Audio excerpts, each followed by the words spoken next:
Hola a todos, en esta nueva clase vamos a hablar acerca de el equilibrio parcial de Marshall.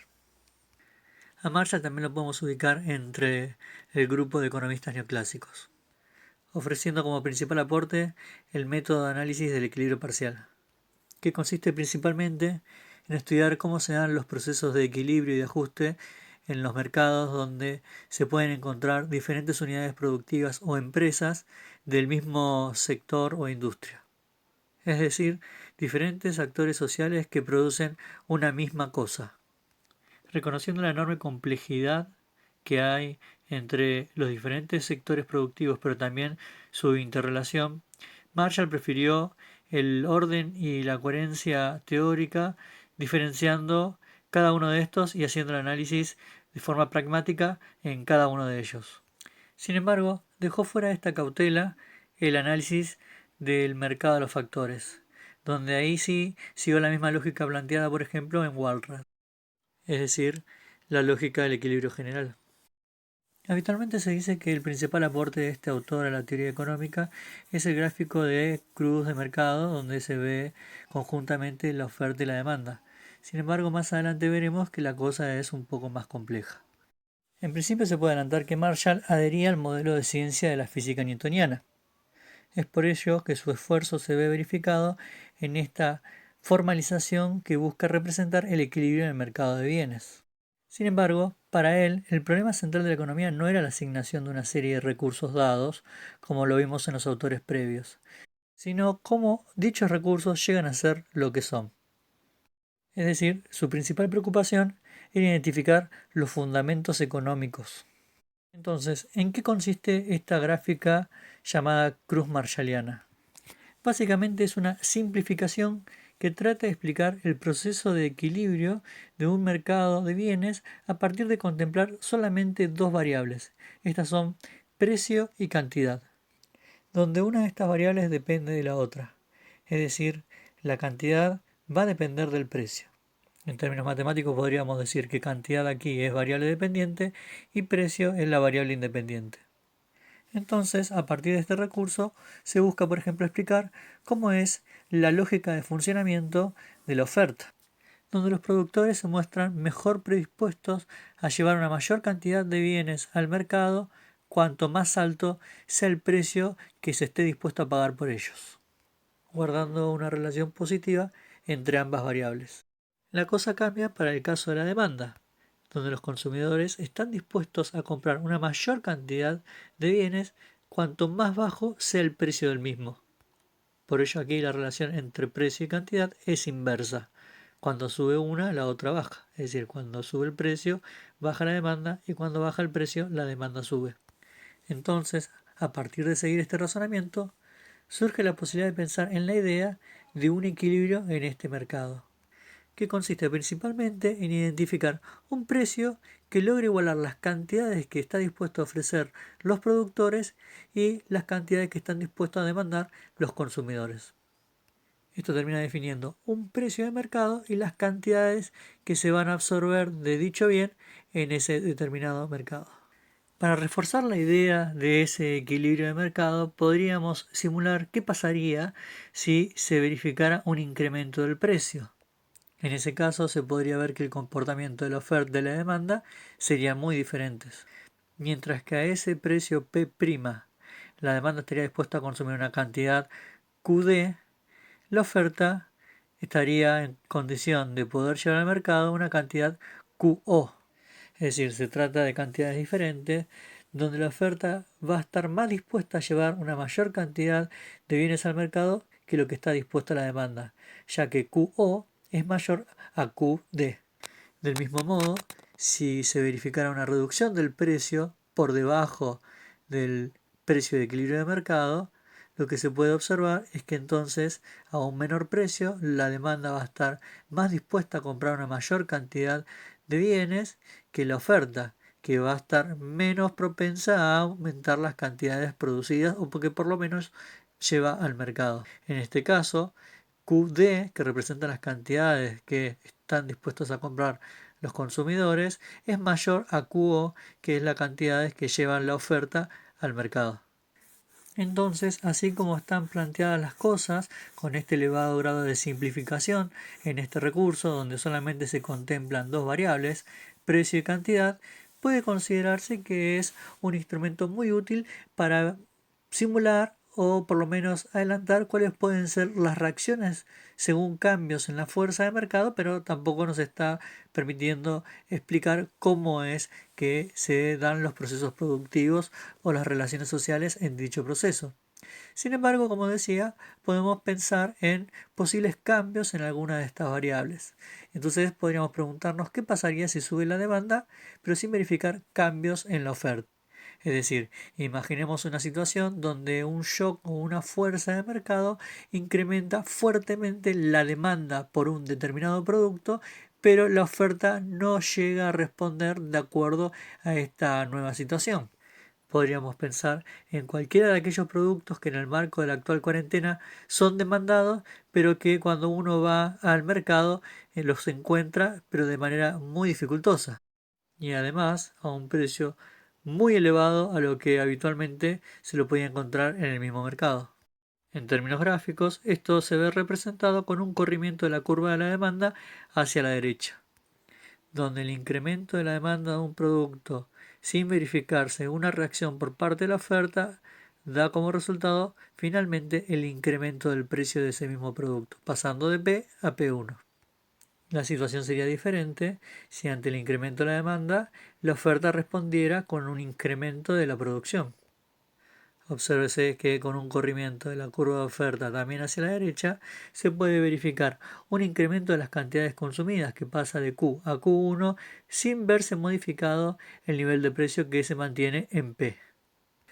Pero ¿qué pasaría si una empresa aumenta su capacidad productiva o descubre un nuevo proceso y entonces vuelca al mercado una mayor cantidad de ese producto para que los consumidores pudieran comprarlo? Si esto ocurriera, pero no fuera convalidado por la demanda, el resultado sería básicamente una reducción del precio. Entonces, si al incremento de la capacidad productiva le acompañara un incremento de la demanda por dicho producto, lo que tendríamos entonces es la posibilidad de consumir una mayor cantidad de esos bienes, pero pagando el mismo precio.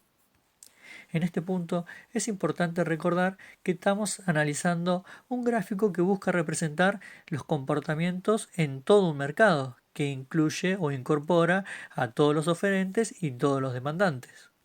Según el gráfico así planteado, a ese precio, una empresa debe ofrecer toda su producción o un consumidor puede comprar las cantidades que desee, pero siempre a ese mismo precio. Planteado de esta manera, según lo que se observa en este gráfico, entonces oferentes y demandantes pasan a ser precios aceptantes. Sin embargo, al revisar los fundamentos teóricos que llevaron a Alfred Marshall a construir este gráfico, se puede observar una mayor riqueza e inclusive mayor profundidad en el planteo que se estaba formulando a la hora de alcanzar esta formalización gráfica. Previo al trabajo de Marshall, pueden destacarse dos antecedentes, uno es el de Cournot y el otro es el de Walras, que ya vimos, pero con perspectivas teóricas muy distintas una de otra. Por ejemplo, Cournot, que había también realizado un enfoque sobre la base del equilibrio parcial, consideraba que podían darse dos tipos de equilibrio de mercado. El equilibrio de monopolio, donde un actor económico, en este caso un único oferente, tiene mayor poder de mercado y capacidad de influir en el proceso de fijación de precios, muy diferente al equilibrio que se logra en competencia perfecta, donde ahí existe ninguna posibilidad de influir directamente o de manera unilateral a la hora de la formación del precio, donde la atomización limita el accionar del actor, sea oferente como demandante. Por otra parte, Walras, desde el enfoque del equilibrio general, partía de la hipótesis de que los agentes formulan sus planes y llevan a cabo sus decisiones tomando los precios como dados. Entonces Marshall desarrolló su teoría siguiendo la perspectiva de Cournot. Siguiendo este enfoque, Marshall distinguió entre comportamiento de mercado y comportamiento normal. El primero se refiere a la cantidad de bienes comprados y vendidos efectivamente en un momento dado y a un determinado precio de mercado. El segundo refleja lo que cada uno de los agentes decide vender o comprar normalmente en un determinado periodo. Es decir, uno se da en el corto plazo y el otro en un plazo mayor que podríamos llamar mediano plazo. Las decisiones normales, entonces, dependen del nivel normal de los precios de los bienes que la gente espera que predominen en el mercado en el periodo de tiempo considerado. Es decir, acá está haciendo referencia al mediano plazo. Entonces, sabiendo por experiencia que el precio de mercado en general difiere del precio normal, la gente basará sus decisiones cotidianas en la tendencia de los precios de mercado. Y aquí se está haciendo referencia al corto plazo. Sin embargo, su objetivo último consiste en realizar sus propias decisiones normales en el horizonte de tiempo considerado, es decir, el largo plazo. Básicamente acá Marshall lo que está haciendo es construir el perfil de un actor económico que piensa en el largo plazo, formula las expectativas de largo plazo y que se encuentra frente a la imposición de fuerzas de mercado en el corto que le pueden impedir llegar a su objetivo inicial. Por eso luego se plantea que la distancia entre el precio de mercado y el precio normal llevará al sujeto a anticipar o a retardar la compra o la venta de un determinado bien, pero no a cambiar su idea de cuál debe ser el comportamiento normal, de largo plazo o de mediano plazo, como veníamos diciendo, y esto constituye una especie de punto de referencia fijo para el actor económico. Esto tampoco es muy difícil de interpretar, básicamente uno lo ve también todo el tiempo cuando enfrenta a determinadas coyunturas, por ejemplo, y uno va a un supermercado a comprar algo o a cualquier negocio a comprar algo y aquel producto que estaba deseando comprar no lo encuentra en la estantería. ¿Qué es lo que ocurre? Muchas veces puede ser que al haber sido tan demandado se vendió todo, u otras veces puede ser que el oferente se guardó la mercancía para un mejor periodo donde, por ejemplo, el precio de ese producto sea mayor. Lo mismo ocurre cuando uno desea hacer una compra, por ejemplo, de algún viaje o alquilar alguna casa por vacaciones y está esperando el mejor momento para realizar la compra, analizando cuál es la coyuntura de mercado. Es decir, uno efectivamente tiene decidido que va a hacer la compra, pero está esperando el mejor momento para hacerlo. Finalmente se señala que si hay un vínculo causal entre el precio de mercado y los precios normales, parece que va de los últimos a los primeros y no al revés. Es decir, independientemente de lo que se observe en la coyuntura de mercado, lo que guía las decisiones de los actores económicos va a ser sus objetivos o perspectivas de mediano plazo y no al revés. Es decir, no es que uno va construyendo sus objetivos a partir de lo que encuentra en el día a día, sino que tienen un horizonte definido y trata de acercarse hacia ese horizonte teniendo que enfrentar los avatares del día a día. Finalmente se puede decir que Marshall distinguió entre precio de demanda, que es el precio máximo para el que la demanda alcanza un nivel prefijado, y el precio de oferta, que representa el precio mínimo que induce a los vendedores a ofrecer una cantidad igual a la prefijada. Es decir, se hace referencia a las expectativas que tienen uno y otro actor.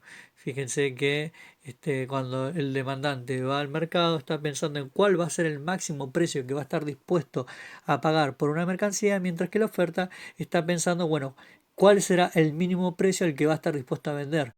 Porque el demandante siempre va a querer pagar el precio más bajo posible, mientras que el oferente va a querer hacerlo al precio, vender al precio más alto posible. Entonces, dado un cierto nivel de demanda, el mercado se halla en desequilibrio si el precio de demanda difiere del precio de oferta. Una situación de desequilibrio tiende a desencadenar la siguiente relación que está ahí definida en la diapositiva, donde si el precio que está dispuesto a pagar la demanda es mayor al precio de oferta, entonces claramente los productores van a estar estimulados a aumentar el volumen de la oferta, siendo esto con un aumento de la producción o una reducción del stock, es decir, poner a la venta aquello que se encuentra guardado en el depósito. Por el contrario, si los demandantes están dispuestos a pagar por debajo del nivel de precios que los oferentes quisieran vender, entonces lo que va a ocurrir es que va a bajar el volumen de la oferta de la misma manera, o reduciendo la producción o aumentando el stock. Es decir, lo que se produce no se lleva al mercado, sino que se guarda en los depósitos. Desde este enfoque, lo que se modifica primero son las cantidades y no los precios, porque si se desea, por ejemplo, aumentar los beneficios a partir de modificar el precio, hay un problema en relación a la competencia y la atomización de actores que intervienen en el mercado, ya que un incremento unilateral del precio lo único que termina haciendo es volver menos atractiva la mercancía que se lleva o se ofrece en el mercado, siempre y cuando el resto de los oferentes sigan ofreciendo a un precio levemente por debajo al que hemos señalado. Bueno, con esto cerramos el tema de competencia perfecta y a continuación tendremos una siguiente clase sobre elasticidad, que básicamente estudia el nivel de sensibilidad y de variación de la demanda frente a cambios en diferentes indicadores económicos, como puede ser el precio y el nivel de ingresos que se verifique en una población.